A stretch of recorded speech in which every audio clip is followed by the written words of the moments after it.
हाँ जी स्टूडेंट, ये अपना जिहड़ा हैगा मैट्रिक्स एंड डिटरमिनेंट चैप्टर चल रहा है। लास्ट आप क्रैमर्स रूल कर चुके हैं। उस तो अगे पेज नंबर 241 तो आप एडजॉइंट ऑफ स्क्वायर मैट्रिक्स जिहड़ा टॉपिक आप नैक्सट स्टार्ट करते हैं। एडजॉइंट की होंदा है?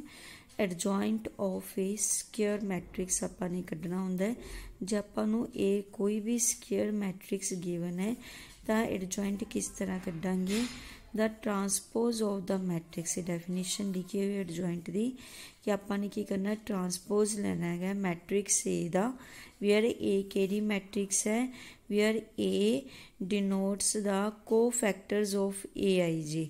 जिन्नी भी अपने को कोई मैट्रिक्स ए आपां नूं गिवन होंदी है उहदे को फैक्टर्स तो, ठीक है, डिनोट्स द को फैक्टर्स ऑफ। को फैक्टर तुहानूं कढने सिखाए सीगे लास्ट एक्सरसाइज दे विच, ठीक है।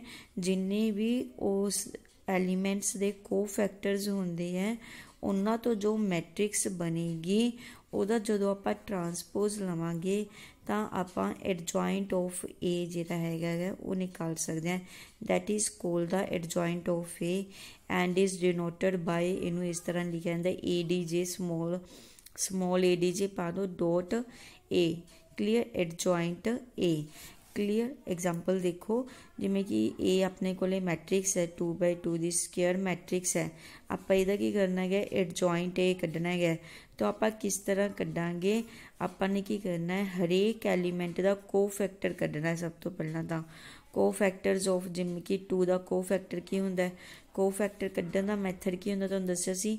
आ वाला 2 का कढ़ना तो रो ते कॉलम छड्ड दो, इहदा को फैक्टर की हो जाएगा 7। 3 का को फैक्टर कढ़ना है, रो ते कॉलम छड्ड दो, इहदा को फैक्टर की हो जाएगा 4 ते अगे साइन भी लगेगा। को फैक्टर दे आपां साइन लगाने होने हैगे तां, क्योंकि इत्थे प्लस है फर्स्ट टर्म, दूजी च नैगेटिव, फिर इत्थे नैगेटिव, फिर प्लस, क्लीयर। तां इहदा को फैक्टर की हो जाएगा 3 का को फैक्टर -4, 4 का को फैक्टर की हो जाएगा, इनू छोड़ दो, -3 हो जाएगा। तो 7 का को फैक्टर की हो जाएगा 3, आ वाला तुसी रो ते कॉलम छड्ड दो, 2 ए दा जिहड़ा हैगा को फैक्टर हो जाएगा, क्लीयर। इस तरह आपां सारे एलीमेंट्स दे को फैक्टर्स कढ ले। इन्हां सारे एलीमेंट्स नूं को फैक्टर्स नूं इन्हां दे एलीमेंट्स की जगह ते लिख लो। जिवें 2 की जगह ते 7 लिखा जाऊगा, फिर 3 की जगह ते -4 लिख दिता गा, 4 की जगह ते -3 ते 7 की जगह ते 2, क्लीयर। हुण जदों आपां एडजॉइंट लैना है तो इन्हां को फैक्टर्स वाली मैट्रिक्स दा आपां करना ट्रांसपोज लैना है। ट्रांसपोज की हुंदा, रोज़ ते कॉलम्स नूं इंटरचेंज कर दो, रोज़ कॉलम बन जाएंगे, कॉलम्स रो बन जाएंगे। तो इस तरह जो मैट्रिक्स तुहाडे कोले बनदी है उहनूं आपां की कह दिंदे हैगे, एडजॉइंट ऑफ ए, क्लीयर बेटा। इस तरह आपां किसी भी जिहड़ी स्क्वायर किसी भी स्क्वायर मैट्रिक्स का आपां को फैक्टर जिहड़ा हैगा एडजॉइंट ए निकाल सकते हैं। ये 3/3 की मैट्रिक्स है तो इस तरीके नाल आपां ने हरेक एलीमेंट का पहला को फैक्टर फाइंड आउट करोगे तो उहदे एलीमेंट्स की जगह ते लिखोगे को फैक्टर्स नूं, फिर उहदा ट्रांसपोज लोगे तो उस तो बाद जो मैट्रिक्स तुहाडे कोल हैगी उहनूं आपां कहांगे को फैक्टर कहांगे। तो एडजॉइंट ए जिहड़ा हैगा इनू sometimes call the conjugate adjugate of A भी कहा जाता है। तुसीं एडजॉइंट ही याद रखना है। उस तो बाद तुसीं रिजल्ट ध्यान च रखना है कि ए इंटू एडजॉइंट ए, यानी कि ए मैट्रिक्स नूं जदों आपां एडजॉइंट ए दे नाल मल्टीप्लाई करते हैं that is equal to a determinant into I, where I की होंदा है अपने को यूनिटरी मैट्रिक्स होंदी हैगी, ये तुहानूं पता है, जिहदी वैल्यू 1 होंदी है। तो ए डिटरमिनेंट दी वैल्यू आपां फाइंड आउट करते हैं ना, सिंगुलर वैल्यू अपने को कोई ना कोई आ जाती हैगी, ठीक है। A determinant into I unitary matrix is equal to adjoint A into A, clear. यानी कि जो आप ए मैट्रिक्स नूं एडजॉइंट नाल मल्टीप्लाई करिए, चाहे एडजॉइंट ए मैट्रिक्स नूं ए मैट्रिक्स नाल मल्टीप्लाई करिए तो अपने को सेम वैल्यू आती है ए डिटरमिनेंट इंटू आई। ये इंपॉर्टेंट रिजल्ट है, इनू बेटा तुसीं याद रखना है, प्रूफ नहीं करना तुसीं, सिर्फ जिहड़ा रिजल्ट है उन्होंने तुसीं ध्यान च रखना है, क्लीयर। उस तो बाद आ जाता है इनवर्टिबल मैट्रिक्स या इनवर्स ऑफ ए मैट्रिक्स। ਆਪਾਂ ਕਿਸੇ ਵੀ ਮੈਟ੍ਰਿਕਸ ਨੂੰ ਆਪਾਂ ਇਨਵਰਸ ਕਦੋਂ ਕੱਢ ਸਕਦੇ ਹਾਂ? Any n rowed matrix A is said to be invertible. ਕਿਸੇ ਵੀ ਮੈਟ੍ਰਿਕਸ ਨੂੰ ਆਪਾਂ ਇਨਵਰਟੀਬਲ ਕਦੋਂ ਕਹਾਂਗੇ? If there exist n rowed matrix B, ਜੇ ਉੱਥੇ ਕੋਈ ਹੋਰ ਮੈਟ੍ਰਿਕਸ ਬੀ ਐਗਜ਼ਿਸਟ ਕਰਦੀ ਹੈ ਸੱਚ ਦੈਟ ਦੋਨਾਂ ਦੀ product A B is equal to B A is equal to की हो जाए आई हो जाए, where I is the unit matrix of order n. Clear? किसी भी मैट्रिक्स ਨੂੰ ਆਪਾਂ ਇਨਵਰਟੀਬਲ ਕਦੋਂ ਕਹਾਂਗੇ? ਜੇ ਉੱਥੇ ਕੋਈ ਇੱਕ ਅਜਿਹੀ ਮੈਟ੍ਰਿਕਸ ਬੀ ਐਗਜ਼ਿਸਟ ਕਰਦੀ ਹੈ ਸੱਚ ਦੈਟ ਉਹਨਾਂ ਦੀ ਪ੍ਰੋਡਕਟ ਕੀ ਹੋ ਜੇ ਆਈ ਦੇ ਇਕੁਅਲ ਹੋ ਜਾਵੇ ਤਾਂ ਆਪਾਂ ਕੀ ਕਹਾਂਗੇ? B is the inverse of A matrix ਜਾਂ A is the inverse of B matrix. Clear? तो देखो वैसे तो मैं थोड़ा पिछे रिजल्ट करवाया सी कि A B can not be equal to B A, but जो इनवर्स होएगा इनवर्टिबल मैट्रिक्स होएगी तो A B is equal to B A होएगा and that is equal to unitary matrix होएगा। इस करके ये एक दूजे के की होंगे इनवर्स होंगे, अदरवाइज ये इनवर्स नहीं होंगे हैगे। If B is an inverse of A is also inverse of B, मैं तुहानूं हुणे दस्सिया जे बी ए दा इनवर्स है ए बी दा इनवर्स है, ये एक दूजे दे रेसिप्रोकल्स हो गए। इनवर्स ऑफ ए नूं आपां ए इनवर्स नाल जिहड़ा हैगा डिनोट कर सकते हैं। उस तो बाद अपने को कुछ आर्टिकल्स आ जाते हैं, जिमें कि फर्स्ट आर्टिकल है कि inverse of A matrix is always unique. ਜਿਹੜਾ ਮੈਟ੍ਰਿਕਸ ਦਾ ਇਨਵਰਸ ਹੁੰਦਾ ਉਹ ਹਮੇਸ਼ਾ ਕੀ ਹੁੰਦਾ? ਯੂਨੀਕ ਹੁੰਦਾ ਹੈ। ਤਾਂ ਇਹਨੂੰ ਪ੍ਰੂਫ ਕਰਨ ਵਾਸਤੇ ਆਪਾਂ ਕੀ ਲਿੱਤਾ? ਕੋਈ ਮੈਟ੍ਰਿਕਸ ਲੈ ਲਈ ਦੈਟ ਇਜ਼ ਇਨਵਰਟੀਬਲ ਮੈਟ੍ਰਿਕਸ।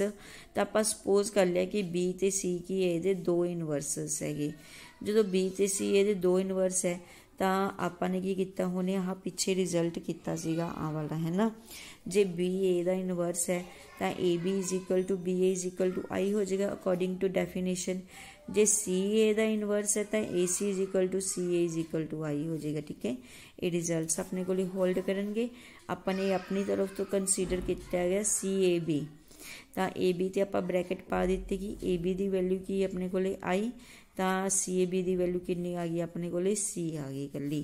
उस तो बाद सी ए बी नूं फिर कंसीडर किया गया तो सी ए ते ब्रैकेट पा दी, वेयर सी ए की वैल्यू कितनी है दैट इज़ आल्सो आई। तो जो ये वैल्यू आई पुट की तो I B is equal to B हो जाएगा। तो सी ए बी की वैल्यू कितनी आ गई बी।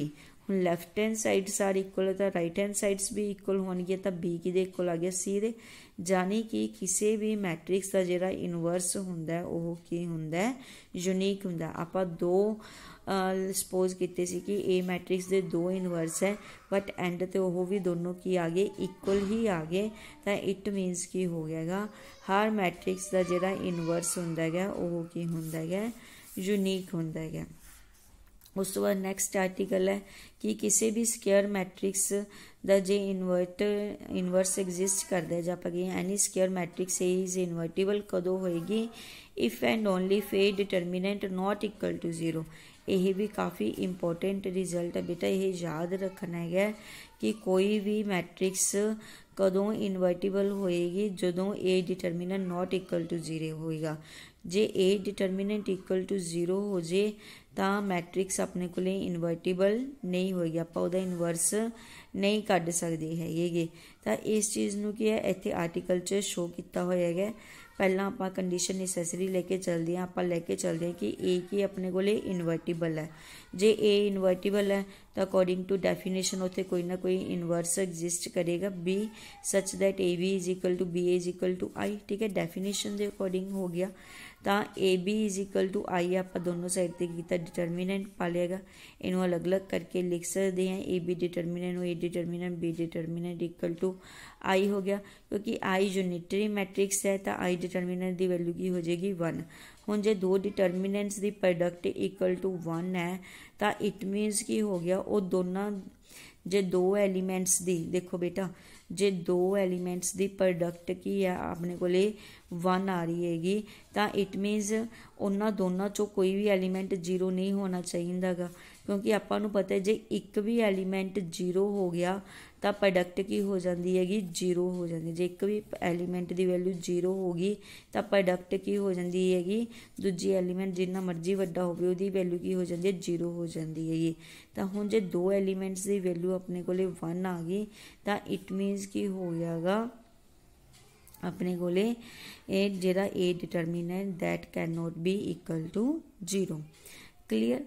उस तो बाद सैकेंड इहदा पार्ट आ गया सफिशेंट कंडीशन कि जे A determinant not equal to zero है तो आप शो करांगे ए की अपने कोले इनवर्टिबल मैट्रिक्स है।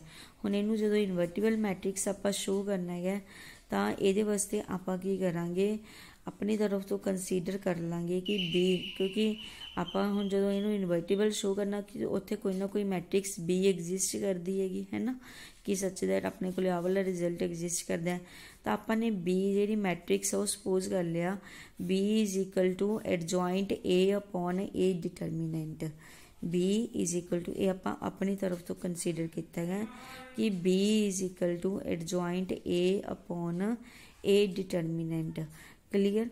दोनों साइड ते ए नाल प्री मल्टीप्लाई कर दिता गा। ए नाल जो प्री मल्टीप्लाई किया गा आपने तो अपने को राइट हैंड साइड ते की रिजल्ट में 1 upon A determinant into adjoint ए बन गया।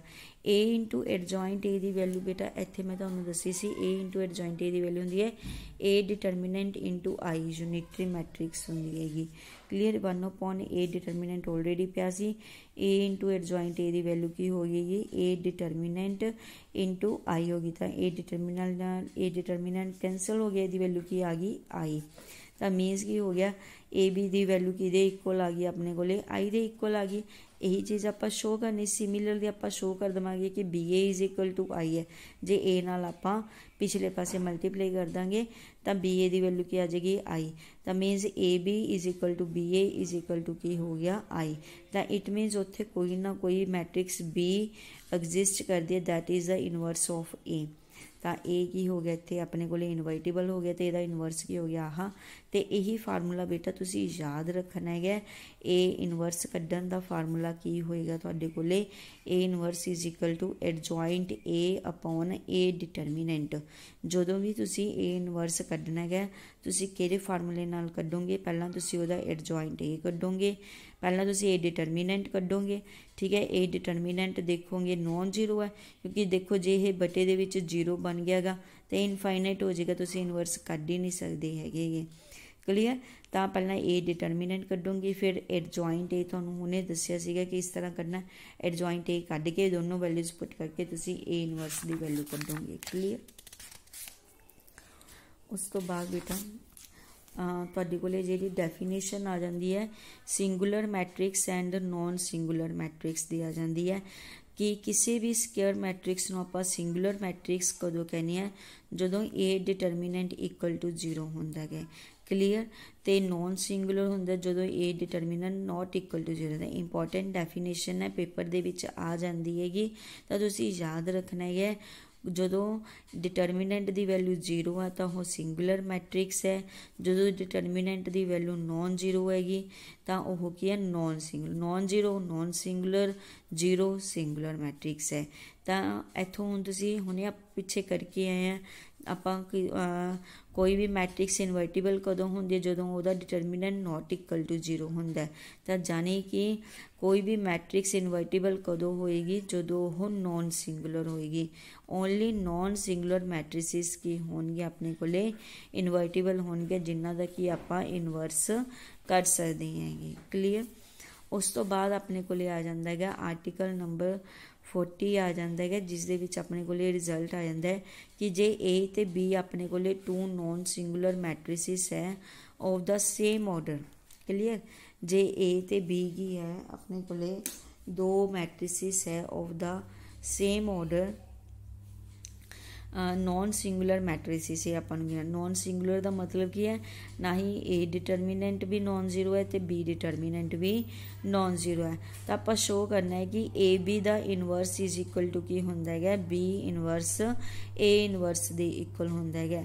बेटा ये जिमें आप पीछे भी सारे रिजल्ट करके ही आए हैं जो भी तुहानूं कोई भी रिजल्ट करवाया गया कि जिमें कि A B transpose is equal to B transpose A transpose होंदा है ਉਸੇ ਤਰੀਕੇ ਨਾਲ A B inverse is equal to B inverse A inverse ਦੇ ਇਕੁਅਲ ਹੁੰਦਾ ਹੈਗਾ।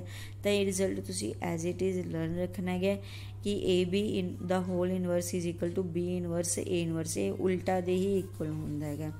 ਉਸ ਤੋਂ ਬਾਅਦ ਆਰਟੀਕਲ ਨੰਬਰ 41 ਹੈਗਾ, ਇਹ ਤੁਸੀਂ ਰੀਡ ਕਰ ਸਕਦੇ ਹੋਗੇ। ਠੀਕ ਹੈ, ਇਹ ਸਿੰਪਲ ਹੀ ਹੈ। ਤੁਸੀਂ ਕੀ ਕਰਨਾ ਹੈਗਾ ए B, ਠੀਕ ਹੈ, ਜਦੋਂ ਇਹਨੂੰ ਰਿਜ਼ਲਟ ਨੂੰ ਸ਼ੋ ਕਰਨਾ ਹੈਗਾ, ਕਿਉਂਕਿ ए B ਇਨਵਰਸ ਨੂੰ ਆਪਾਂ ਨੇ ਸ਼ੋ ਕਰਨਾ ਹੈਗਾ, ਤਾਂ ਆਪਾਂ A B ਨੂੰ ਕੀ ਕਰਾਂਗੇ B ਇਨਵਰਸ A ਇਨਵਰਸ ਨਾਲ ਮਲਟੀਪਲਾਈ ਕਰ ਦੇਵਾਂਗੇ ਤੇ ਇਹਦੀ ਵੈਲਿਊ I ਸ਼ੋ ਕਰ ਦੇਵਾਂਗੇ। A B ਨੂੰ B ਇਨਵਰਸ A ਇਨਵਰਸ ਨਾਲ ਕੀਤਾ ਗਾ, ਬ੍ਰੈਕਟਸ ਚੇਂਜ ਕਰ ਦੇਵਾਂਗੇ, B ਇਨਵਰਸ ਹੋ ਜਾਏਗਾ ਕਿਉਂਕਿ ਇਹ ਇੱਕ ਦੂਜੇ ਇਨਵਰਸ ਹੈ, ਇਹਦੀ ਵੈਲਿਊ I ਹੋ ਜਾਏਗੀ, A inverse the value I। Similarly फिर इनू अगे रख लाँगे B inverse A inverse into A B, ये ब्रैकेट्स रखिया I, तो मीनस इत्थे कि यह इनवर्स हो जाएगी एक दूसरे का। उस तो बाद आर्टिकल नंबर 41 है, इस कुछ रिजल्ट्स आपां दिते हुए है कि जे अपने को ए क्या कोई भी नॉन सिंगुलर मैट्रिक्स है जिसका डिटरमिनेंट की है नॉन जीरो है, जानी कि तो अपने को आह रिजल्ट आ जाए कि ए ट्रांसपोज का इनवर्स लवांगे तो कि आ जाएगा ए इनवर्स ट्रांसपोज के इक्वल होएगा। ए ट्रांसपोज का inverse is equal to A inverse का ट्रांसपोज होएगा। क्लीयर, तो यह ईजिली इतों ये चीज़ सेम जिमें उपर आप इनवर्स शो किया है, ए नू ए इनवर्स नाल मल्टीप्लाई किया गया, इनवर्स ए आई दे इक्वल होंदा है। ट्रांसपोज ले लो दोनों ठीक है, आ वाला रिजल्ट आप लैके चलांगे, तीनों जगह पर ट्रांसपोज ले लेता हूँ। जो ट्रांसपोज लेना अपन पता है, जो बाहर कटते हैं तो आह अगे चला जाएगा, पीछे आ जाएगा ए इनवर्स का ट्रांसपोज ए ट्रांसपोज, इस ए ट्रांसपोज ए इनवर्स का transpose is equal to I हो जाएगा। क्लीयर, तो इत्थे की हो गया मीनस ए इनवर्स का ट्रांसपोज किदा हो जाएगा is the inverse of A transpose हो गया। यही चीज़ आप शो करनी सी कि ए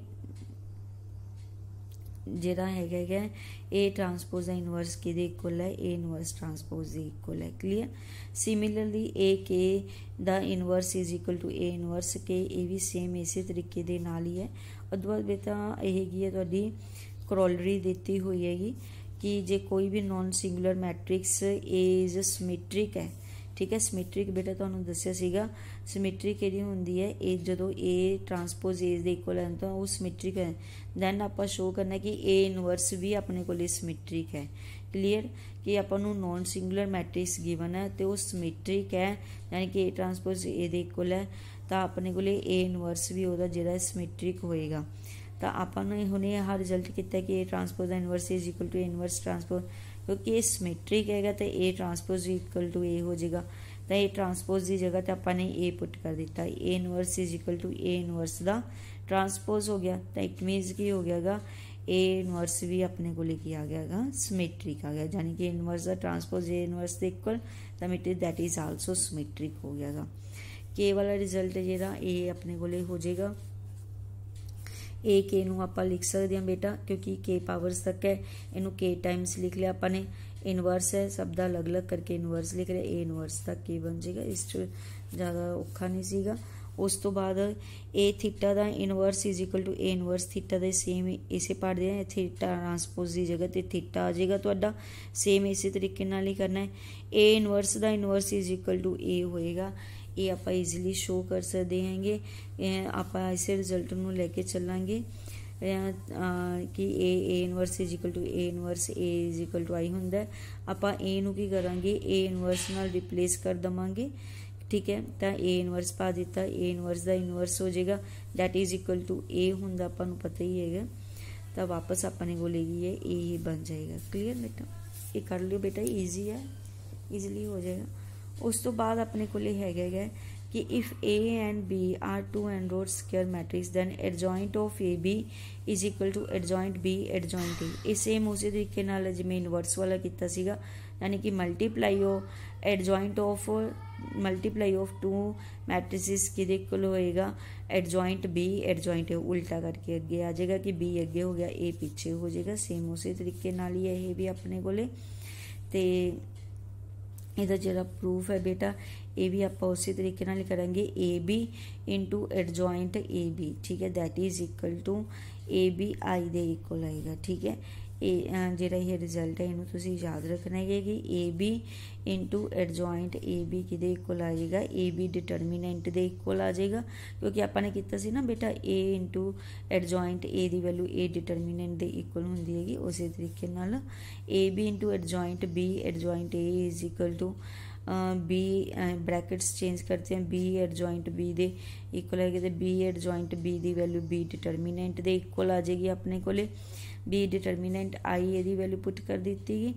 उस तो बाद बी डिटरमीनेंट नूं बाहर ले रहे क्योंकि तो एक अपने को डिटरमीनेंट ही है, ए नूं अंदर लगे A I adjoint A unitary matrix A दी वैल्यू तो 1 ही हो जाएगी। ए इंटू एडजॉइंट ए दी वैल्यू ए डिटरमीनेंट बी तो ए डिटरमीनेंट तो इतों अपने को लेके इनू आप लिख सकते हैं ए डिटरमीनेंट बी डिटरमीनेंट, क्योंकि अगे पिछे लिख सकते हैं डिटरमीनेंट दी वैल्यूज़ नूं ए वैल्यू क्या गई ए बी डिटरमीनेंट आई आ गई। क्लीयर, तो इस तो अपने को लेके आ गया दोनों तो आप रिजल्ट तो आप कर सकते हैं, दोनों की आ गए इक्वल आ जाएंगे अपने को। क्लीयर बेटा।